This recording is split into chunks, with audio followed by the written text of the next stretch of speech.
Hey guys, so today you and I are going to talk about crossroads.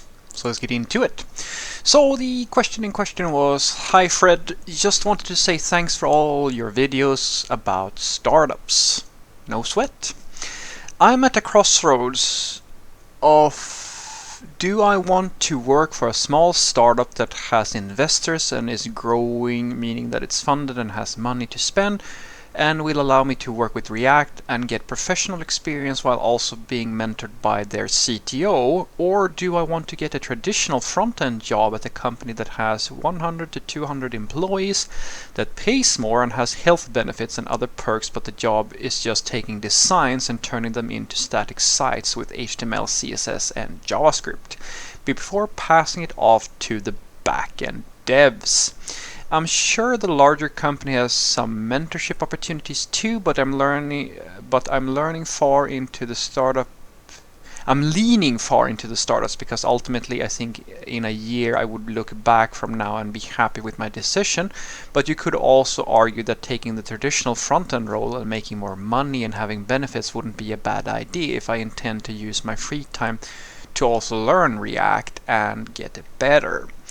But life is so much easier when you're learning and practicing on the job and getting paid for it instead of using your free time to learn and use skills that you can't even use on the job. But it can be done. I just don't know if I want that lifestyle. I also am curious about what type of skills I may learn while also working at the startup. I could possibly get some leadership skills there too and be involved in big decisions. The more I think about it, the more I think it could be really great for my career and skills. So this is always hard, and I will give you the most accurate answer that I can give you. And this is the same. I actually spoke to my friend who is he runs his own business the other day, and we were talking about this whole thing, and it's the same problem from both sides here, from both from the company's perspective and from the employee's perspective.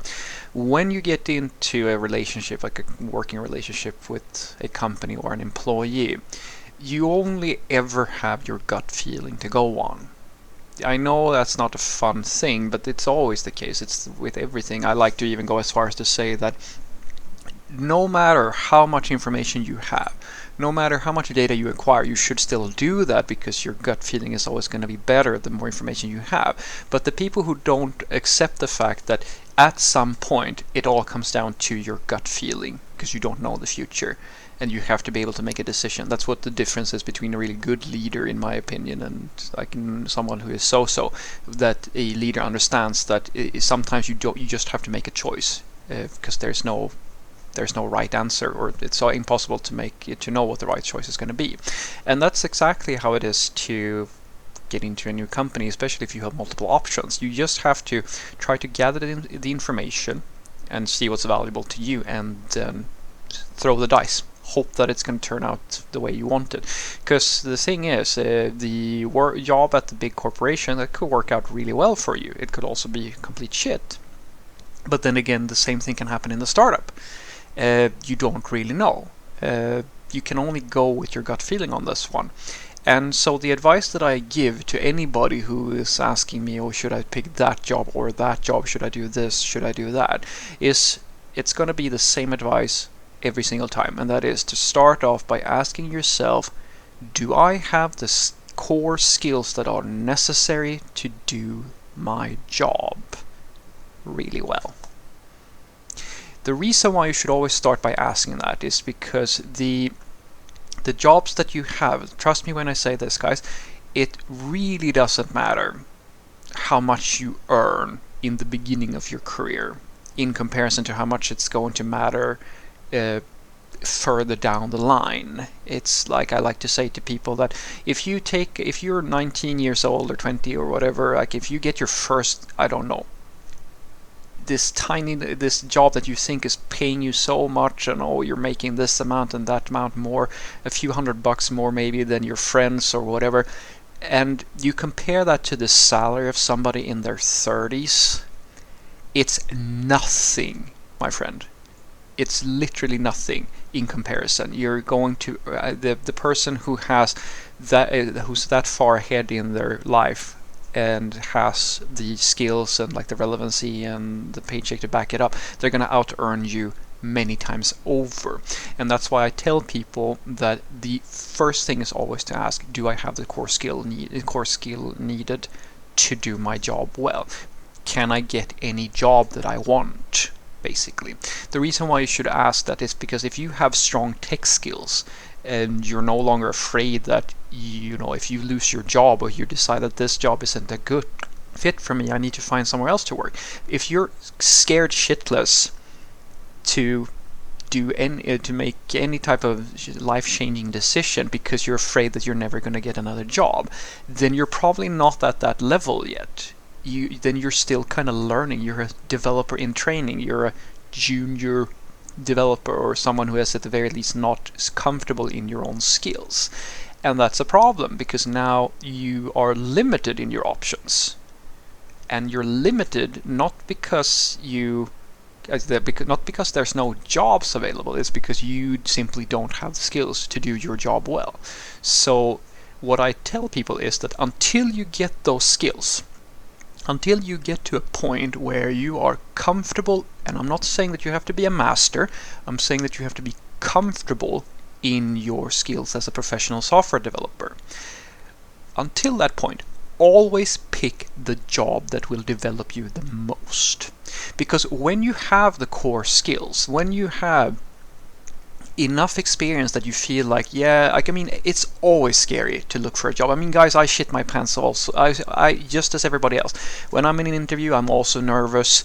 When I look for different positions, I kind of look at their specifications. It's always intimidating. It's always nervous and like scary and so forth. If I really dig through all of those fears and those emotions, and I ask myself, do I have the skills needed to do this job? I always come back with, yeah, I probably do. I'm probably not so sure if I'm going to be the perfect fit for this company, but I'm pretty sure I could do the job. At the heart and soul of myself, I know that I have the skills necessary to do the job. And because I have those skills, like when I get to that point, or when anybody gets to that point, that's when you really know that you're a professional, or you know how to do this job. You're not scared anymore in the same way you were when you were just starting out. And that's the point where in my opinion at the very least, that's when it makes sense for you to start thinking, should I prioritize money, free time, or skill progression? Like, then you can pick whatever you want, because now you have that base market value. You are a unit of a software developer. Because the thing that you really don't want is to get to a point where, well, you get like skills that are subpar. And trust me when I say this, I've seen some really bad stuff happen to people. Software developers that I worked with where like or been in the recruitment pipeline, and I've seen them like burn and crash and fail after 10-20 years of experience, and they don't even know the basics, and they will never get I can promise you they will never get a job ever, because they do not have that base value. No one considers them to be a unit of a software developer.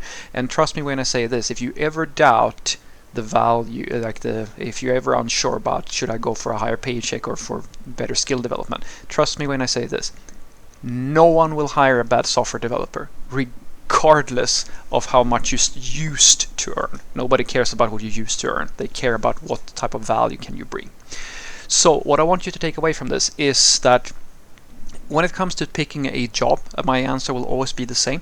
Ask yourself first and foremost, do I have the core skills necessary to be considered a mid-level or a senior software developer? Am I scared shitless of finding another job if I lose the one I have, or am I trying to find my first job?